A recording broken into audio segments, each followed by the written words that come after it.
The firm is supposed to start their investigation next week and, pending a rescinded vote that may change. So I'm sorry, how do you raise your hand? Let's see here. More. Madam Chair, as a point of information, I believe prior to this meeting, we would have had an opportunity for that request to be made, placed on the agenda. And I think that is the concern as well with the notice. Okay, so we have a motion and a vote on the floor. We need to take action on that. We have not approved the agenda for which was submitted. So we have a motion that was made by Dr. Coleman to move into executive session, and it was seconded by Ms. Lane. Madam Chair, we need to go ahead and ask board members to vote, or if there's no vote, then we need to approve the agenda. I have a question. I'm looking for the hand raise and I can't find it. So, does this meeting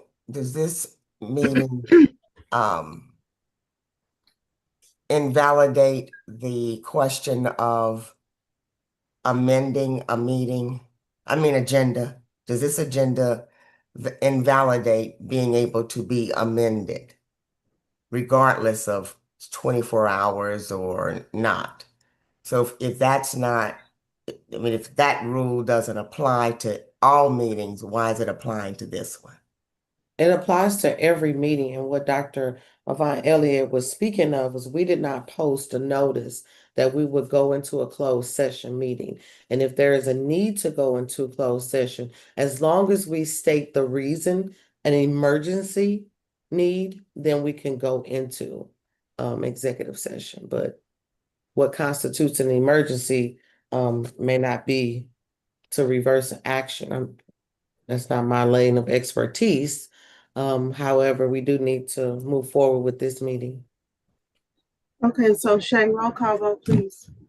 So the roll call vote that I'm taking now is on the action of whether or not to move into an executive session following this meeting. The motion was made by Dr. Coleman and seconded by Ms. Lane. Dr. Von Elliott, No. Ms. Jackson, Yes. Ms. Tisworth, Yes. Ms. Lane, Yes. Dr. Coleman, Yes. Ms. Morrill, Abstain. and Ms. Williams. No. Madam Secretary, I would like to place an objection in the minutes due to a potential violation of a sunshine request. Yes, ma'am. Madam Secretary, what's the vote, please? So the vote that has been cast is that it passes by 4 votes to move into executive session Okay. following this meeting.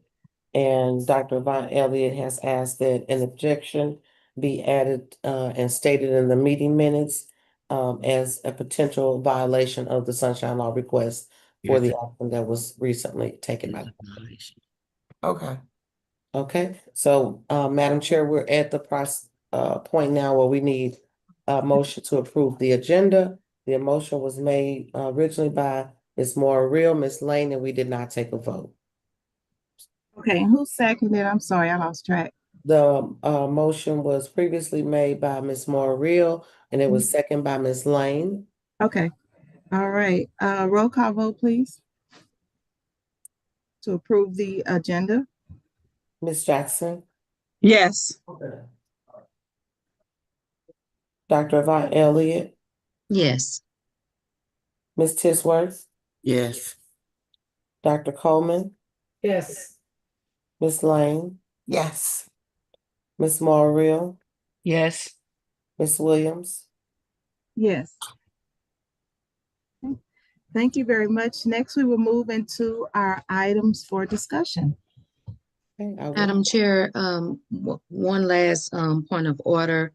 With the motion that was made, it was not stated the reason that we will be going into an executive session per the statute as well. So I just want to also add that as a concern, and I will understand that our vice president will be facilitating that meeting. Okay, we need the reason stated for the minutes why the board will be going into executive session. Did you want to rescind your vote? Because I want to rescind my vote.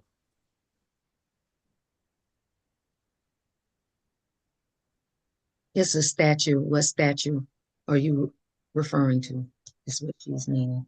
So what Dr. Yvonne Elliott is referring to is that you have to state why we're going into executive session, reasons being personnel, legal.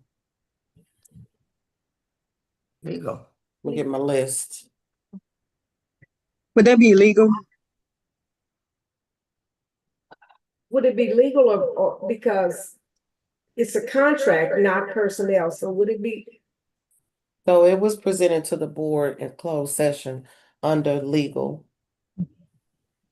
for the previous meeting that was held on Tuesday, June 24th.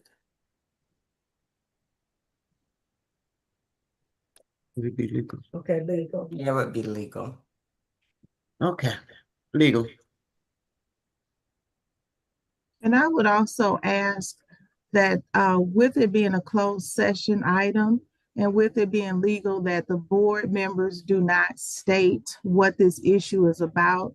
We should not be stating the case. We should not be stating what it's about. We should not be stating names or anything. And that has been done during this open session. We should not be stating any of that. This is a closed session matter. So please. Thank you. I think the confusion came when the question was raised, why do you want to have a And I'm closed okay session with that, meeting? but we should not be stating any names that I were understand that. I with the understand that. issue during closed session. I understand that. And I think I there's was a attempting. there's a discreet way to state this without making sure, without disclosing any information. That's the point of it being a closed session matter. I'm just asking that we be careful about that. Okay. Okay, let's move on to our items for discussion. Item A, transfer from general funds to the special teacher revenue fund. Thank you, Madam Chair. Our finance team, Ms. Terry, Mr. Charles, and Mr. Ziegler will be presenting. Ms. Terry? Good morning, everyone. Typically, this transfer is required legally by the state. We can transfer funds from Fund 1 to Fund 2. However, we cannot transfer out of Fund 2. And for this reason, that is why we waited to have the most accurate information to ensure that we were in compliance, because we cannot have a negative in the teacher's fund. Mr. Ziegler is on the phone, is on the line. He did the calculation, so if he wants to tap in and speak, he can at this point.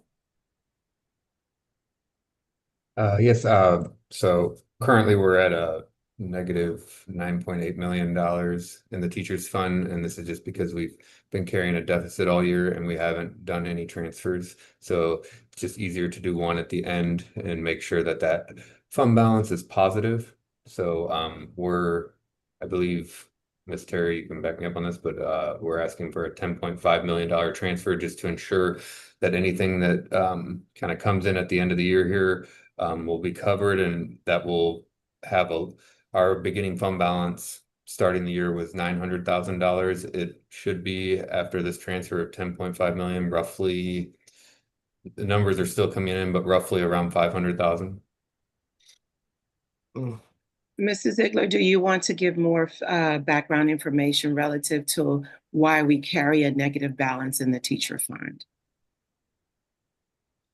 We've been deficit spending in the teachers fund since 2023, I believe, basically because more expenditures are happening in that fund than revenues coming in.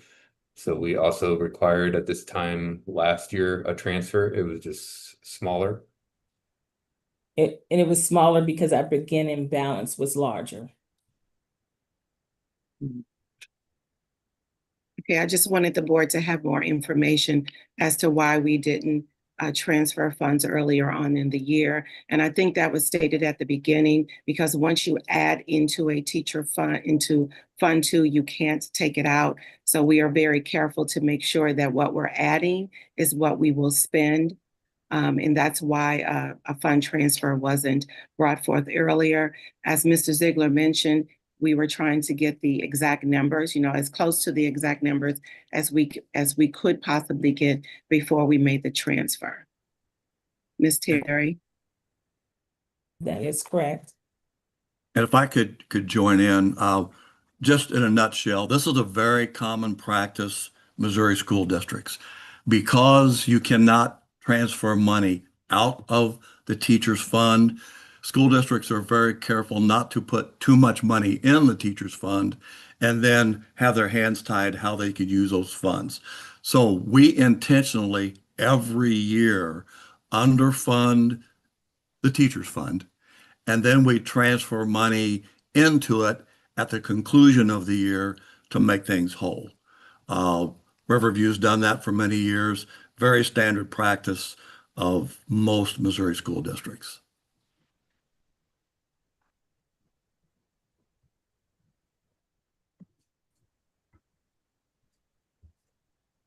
So Ms. Terry, please state what you're requesting of the board.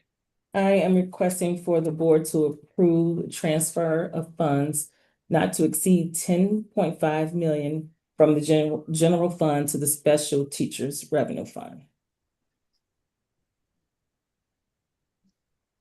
Thank you. Do we have any further questions before we move to the next item? Thank you very much. Let's move to our next item, which is item B, the proposed 2025-2026 budget. Ms. Terry?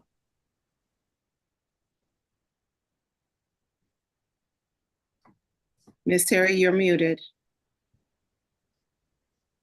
Sorry. Greetings again, everyone.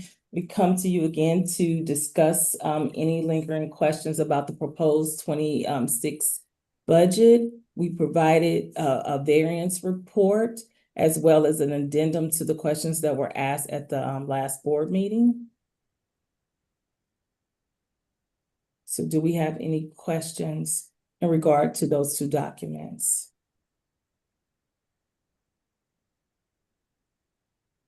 Board members, do we have any questions regarding the addendums that were sent out?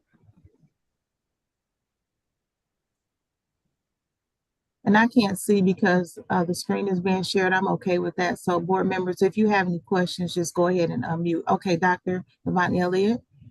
Yes, can we get, I'm not, it seemed a little vague. Can we just get a full budget review just for the public and ourselves, just as much as possible, line by line? So the main points of the budget discussed.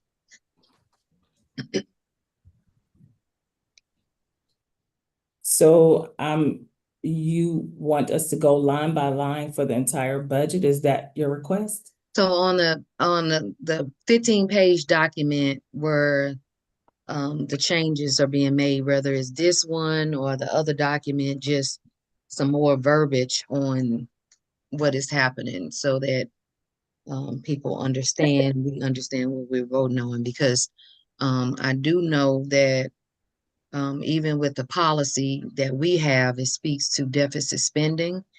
And I'm not certain whether or not the capital funds are covered in a different way that wouldn't result in deficit spending, but based on our budget policy, it indicates that it doesn't want us to have our expenditures more than our revenue. And right now, our budget reflects that that dynamic. So it's not zero base right now, it's deficit. So is there an explanation for the deficit that we would have as far as where that money will come, or further adjustments needed for us to have a balanced budget.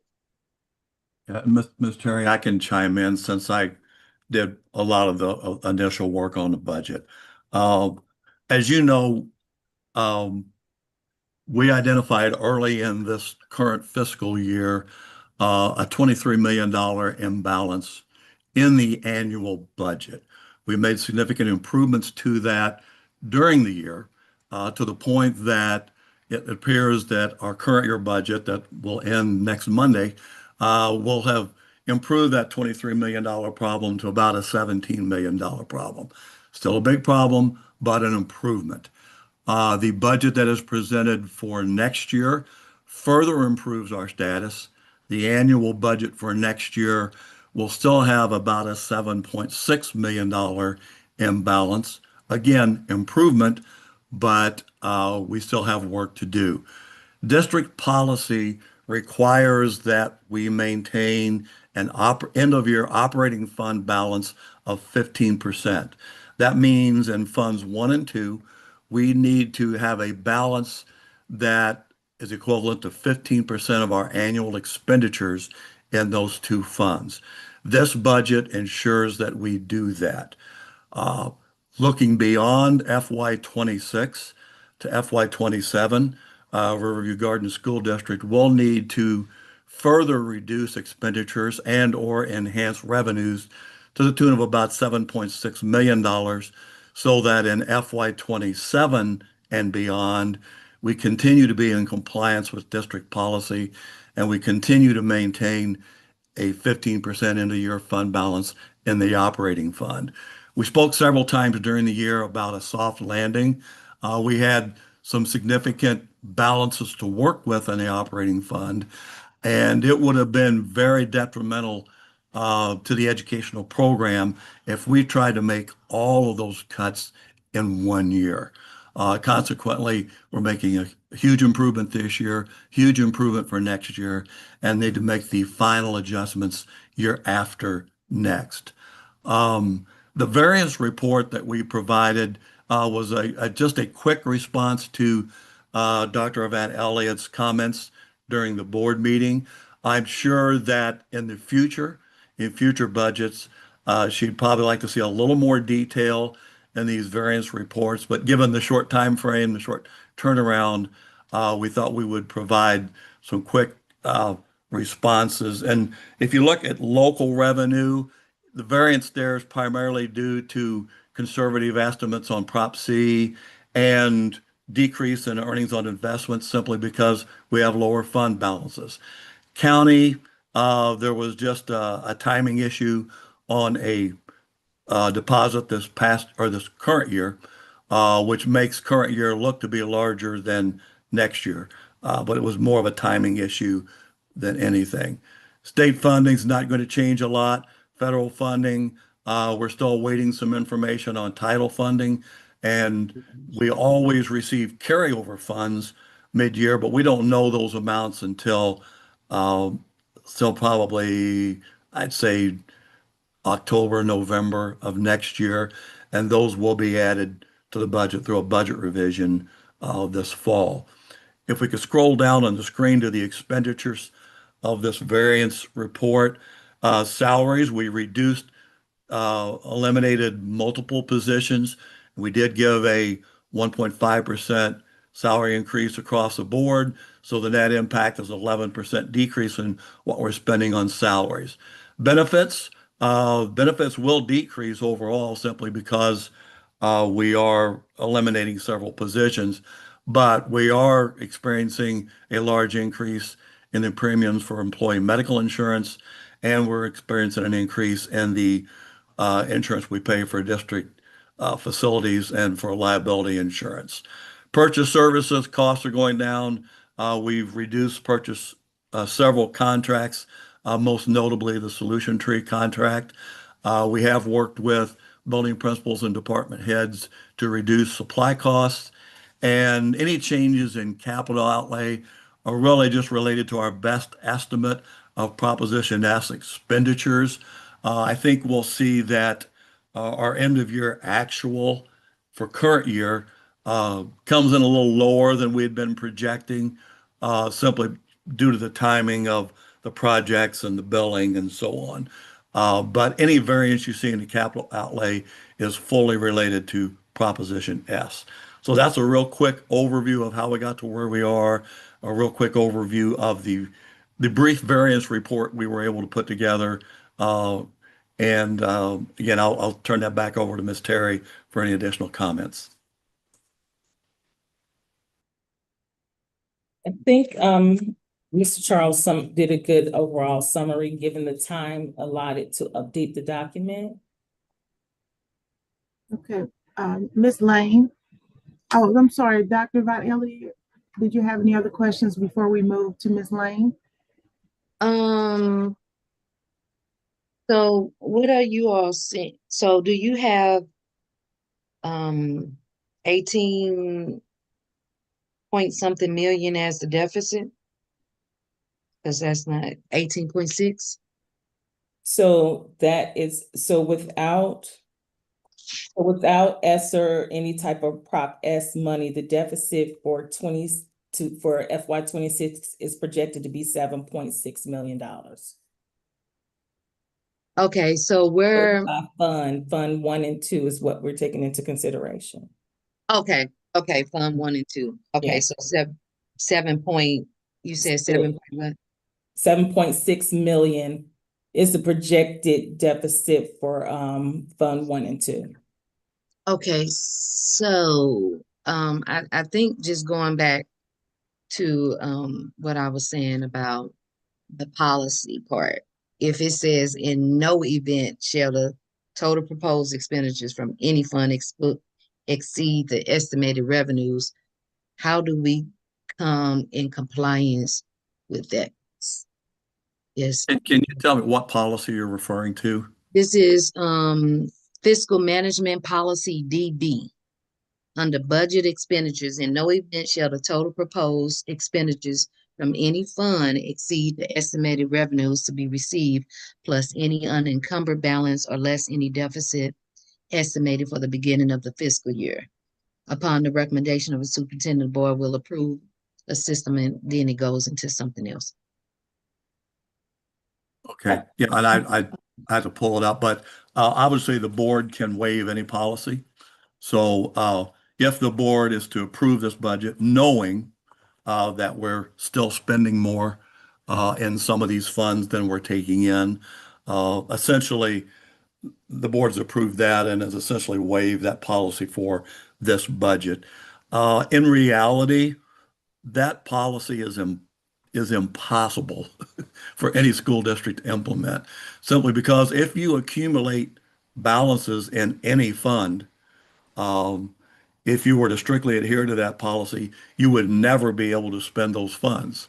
Although it is a good guideline and a fiscally responsible guideline, knowing that we accumulated funds intentionally while receiving the ESSER payments from the federal government, and now we're intentionally spending down some of those balances as we attempt to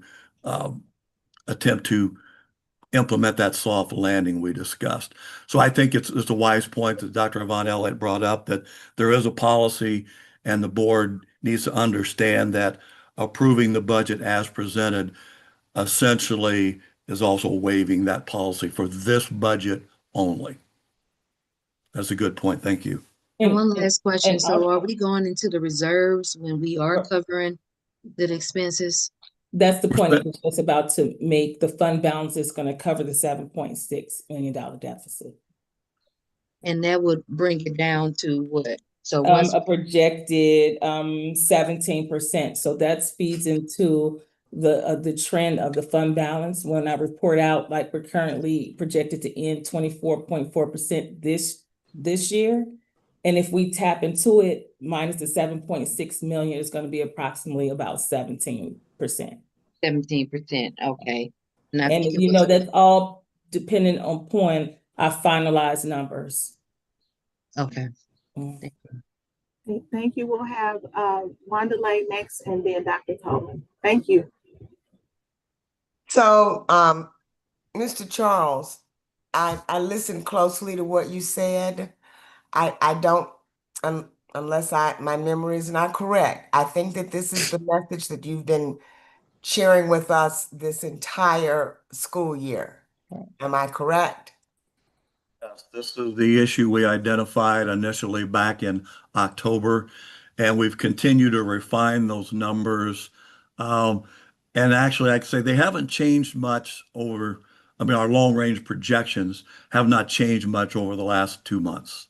Okay, so this is not new information. You're just summarizing what you have been telling us all along. Yeah, You and of said, course, this budget includes a lot more detail, but it is consistent with our discussions over the last several months. so regarding policy DE, which I haven't read either, your comments were that policy was impossible for any school district to implement. And my editorial to that is going to be under the best of circumstances, that policy would be difficult or impossible to implement. So we are certainly not operating under the best of circumstances, given the situation that we're in. I just don't want there to be any miscommunication or implication that our district is violating a a budget policy. I would not like that information to be misconstrued. Now, you also said, which I wasn't aware of, but I'm learning, that the board has the ability to waive any policy.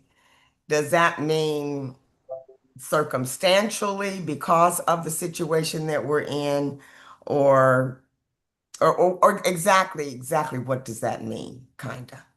Well, I think if you obviously, since this discussion has occurred, and it's been pointed out that the policy says X and the budget says negative X, if you want to say that.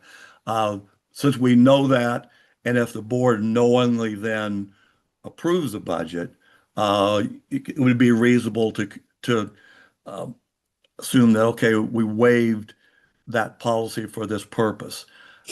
But again, it's up to the board. If we feel like it would be more appropriate to formally waive that policy for the purposes of the FY26 budget, do that as a separate motion prior to approval of the budget. That's the discretion of the board, how you prefer to handle that. Thank you, Mr. Charles.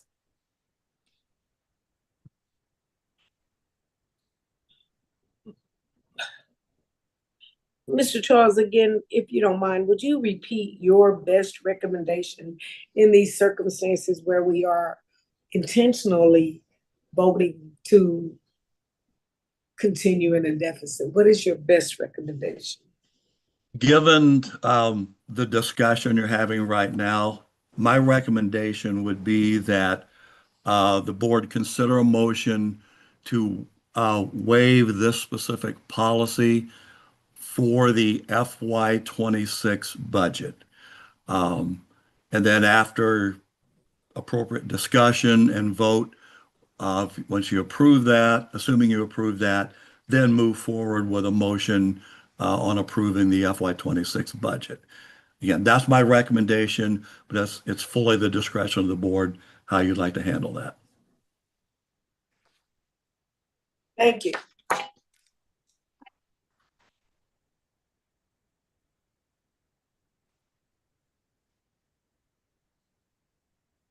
Do we have any other questions?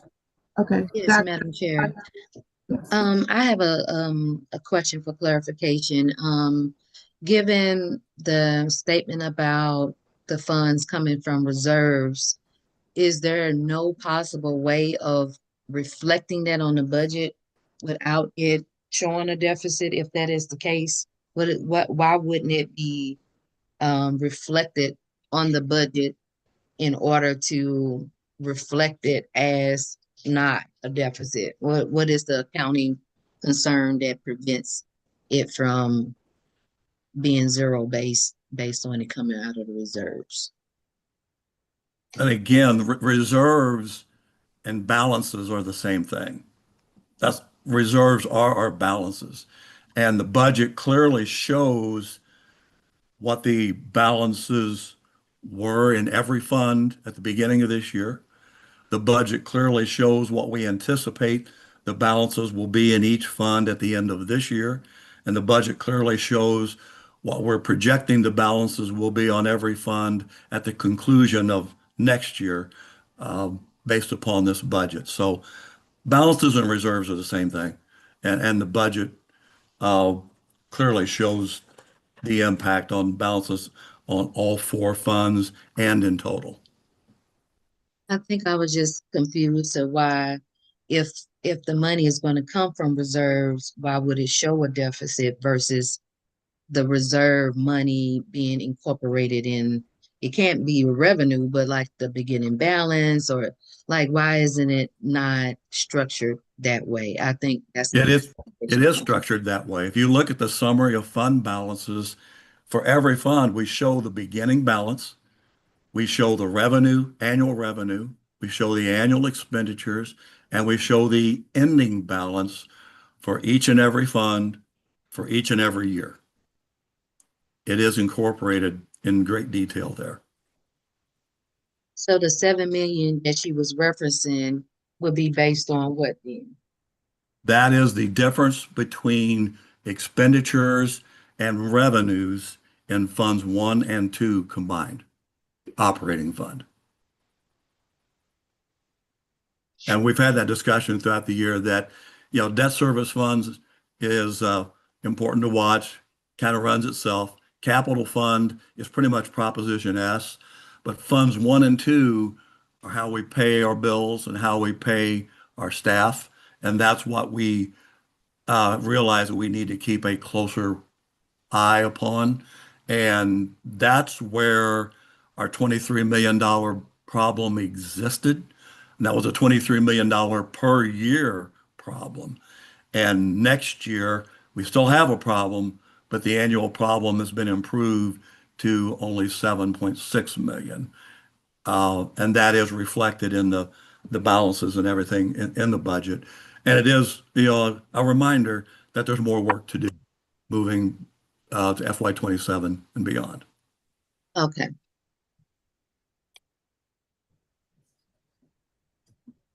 Okay, if there's no further discussion, I would like to move into the items for action. I have my hand up. Okay, I'm sorry. I'm I sorry, didn't that's see okay. Ms. Mara Yeah, Real. so my question was, I just want the policy to be the policy that Dr. Avant Elliott referred to be given to me. It's policy DB, annual budget. Okay. Thank you. Ms. Morrell, we'll make sure that the entire board receives the policy so that they can review it as well.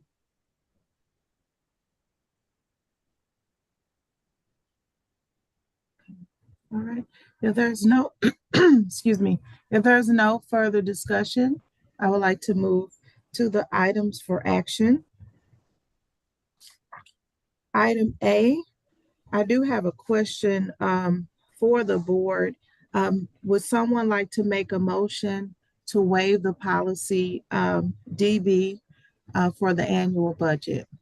Thank you. Madam Chair, I make a motion that we waive policy DE DB. for our annual, DB.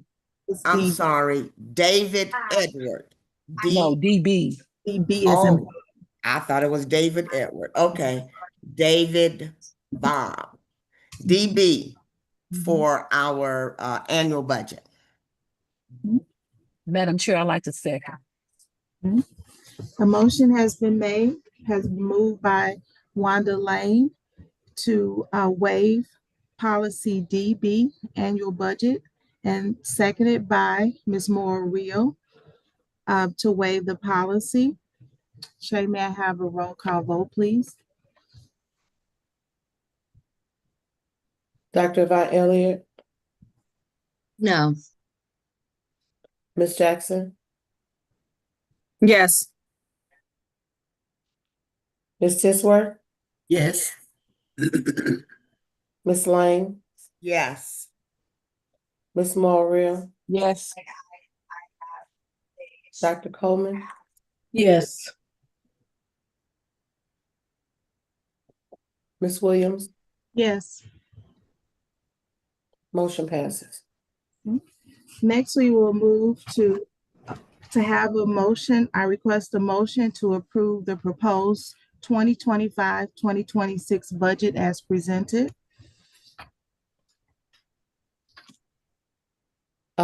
Madam Chair, I so President, move. I'm sorry. Madam President, item A, is that the one you're referring to? I didn't hear. Yes. Okay. Thank you. Madam Chair, this is Ms. Morrow Real. I so move. I second, Madam Chair. Okay. All right.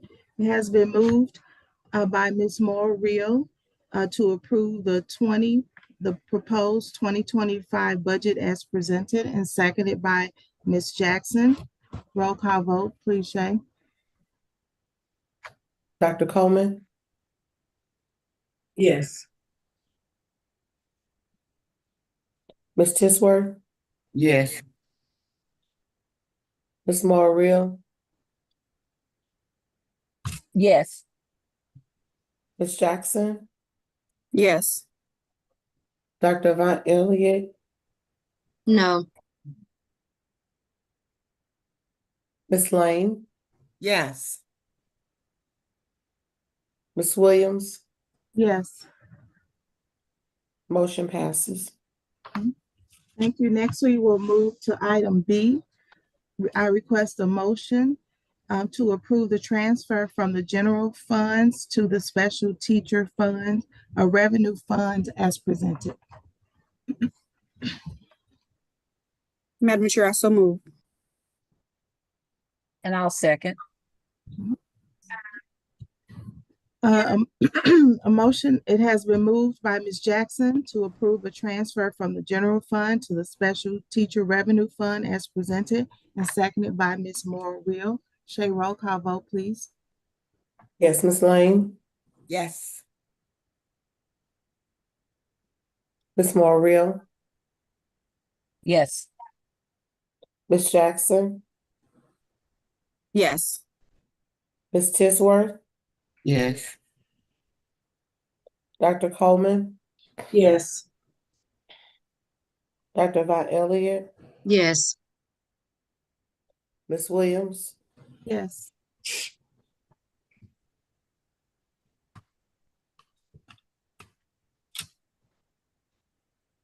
Okay, the motion passes. At this time, I would like to request a motion to adjourn the open session meeting and move into executive session. Madam Chair, I make a motion to adjourn the open session meeting and move into executive session and please state the reason for the, for legal reasons. thank you. Yes, ma'am. A second. I'm sorry, who seconded? I didn't get it.